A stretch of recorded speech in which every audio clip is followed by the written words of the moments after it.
Assalamu alaikum. I am Dr. Romana with your histology practical. Today we'll be doing the histology of uterine tube and vagina.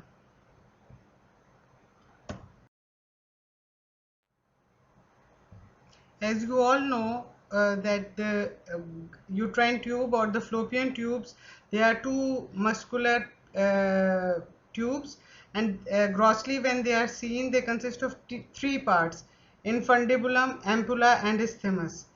Now coming over to the histology of these uterine tubes, it consists of the usual three layers, that is the mucosa, muscular layer and the serosa. Now starting with the mucosa, if you when you will see the slide of uterine tube, you will observe that the mucosa is thrown into very thin branching folds which are projecting into the lumen of the tube. These folds are more complex and highly branched in the ampullary part of the tube. Now coming over to the epithelium. The epithelium of the uterine tube is a simple columnar in variety.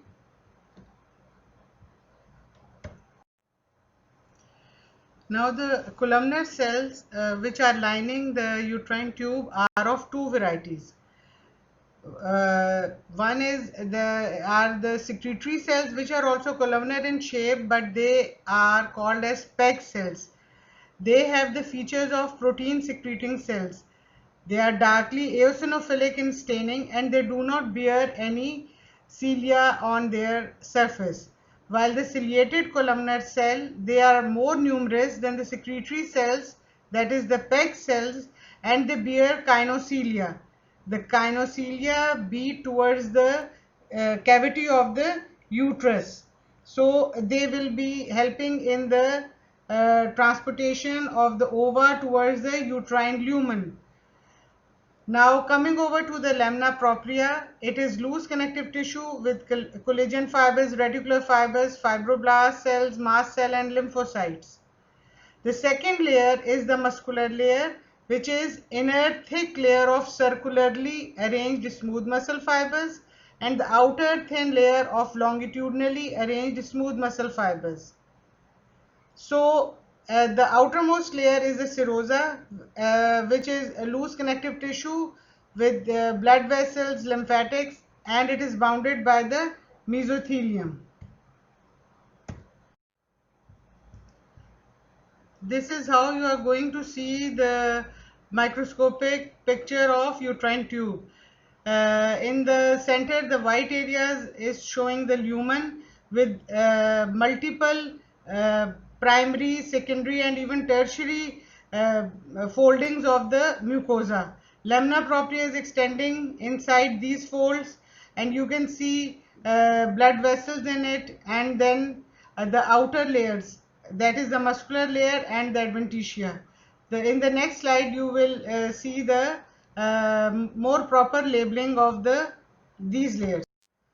So in this slide it is more clear that which part is the lumen. Then can you see the mucosal folds? They are very complex branching in nature, and they are actually forming the labyrinthine of spaces between the mucosal folds. These folds are forming spaces which are which are called as the labyrinthine of the spaces. Then coming over to the outer layer, you can see the muscular layer and then the serosa. Blood vessels can also be very well appreciated in this slide. Then in the other slide, can you see the columnar cells which are having cilia on their outer surface towards the lumen? These cilia are actually the kinocilia. And can you see in between them the secretory cells which are darkly staining, and they are also multinucleated, and they why are they darkly staining or they are taking up the eosinophilic staining? Because they are actually protein secreting cells. Therefore they have abundant rough endoplasmic reticulum and extensive Golgi apparatus in the supranuclear position, and these secretory cell produce tubal fluid which contains glucose, proteins, and other substances that provide nourishment to the ovum or the spermatozoa, and then finally to the zygote. So the next topic is the histology of vagina. We will study it under the headings of mucosa, muscularis layer, and the adventitia.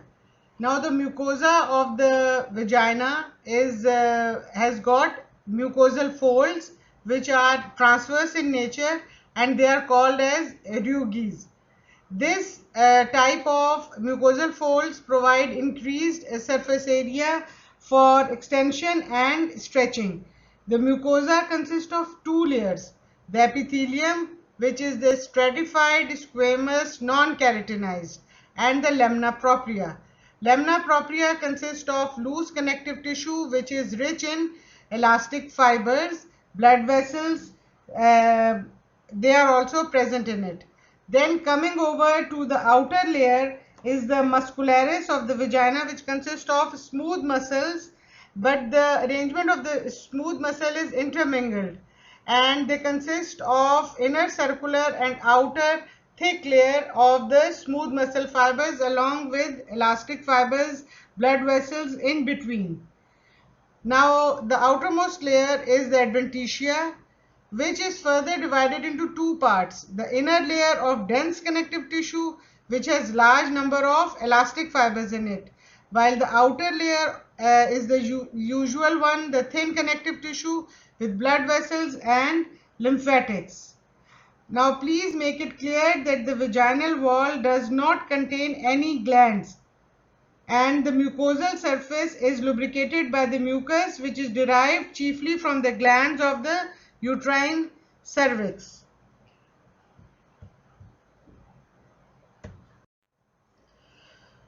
Now this is the microscopic picture of vagina.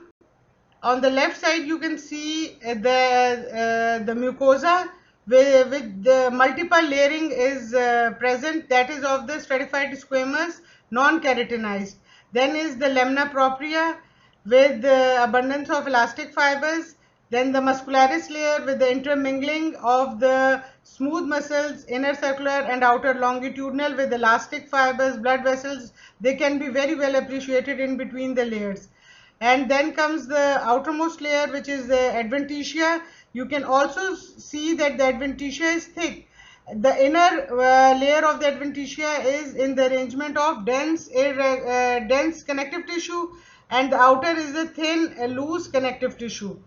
So on the right side, this slide is showing the mucosal folds as well as the epithelium, which is the stratified squamous non-keratinized. Now you can see the different layers of the stratified squamous non-keratinized epithelium in this slide, and you can see the large number of elastic fibers in the lamina propria, while the lamina propria along with the blood vessels, nuclei of the fibroblast is extending in between the mucosal folds. So this actually completes our study of the female reproductive system, and today we have done the fallopian tube and the vagina. You'll have to draw its diagram along with its detailed structure, detail of all the layers, and you'll have to draw this stratified squamous epithelium separately also, labeling all the layers which are present in it, that is the basal and then so on. And you will also write the detailed structure of gynoecilia that you have studied in the first year. These questions are usually asked in the viva, and similarly in case of the fallopian tube, the difference between the secretory and the non-secretory secretory columnar cells which are lining it, this is also asked. The other name for it, that is the PEG cell, what are the characteristic of protein secreting cell, what is the structure of the gynoecilia, what is their function. So in this way, this whole topic of female reproductive system is completed today.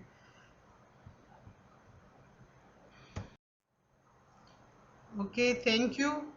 And please complete your assignment and as well as your diagrams till Friday. You'll have to submit these drawings and you'll also have to write the difference between the vagina and the esophagus.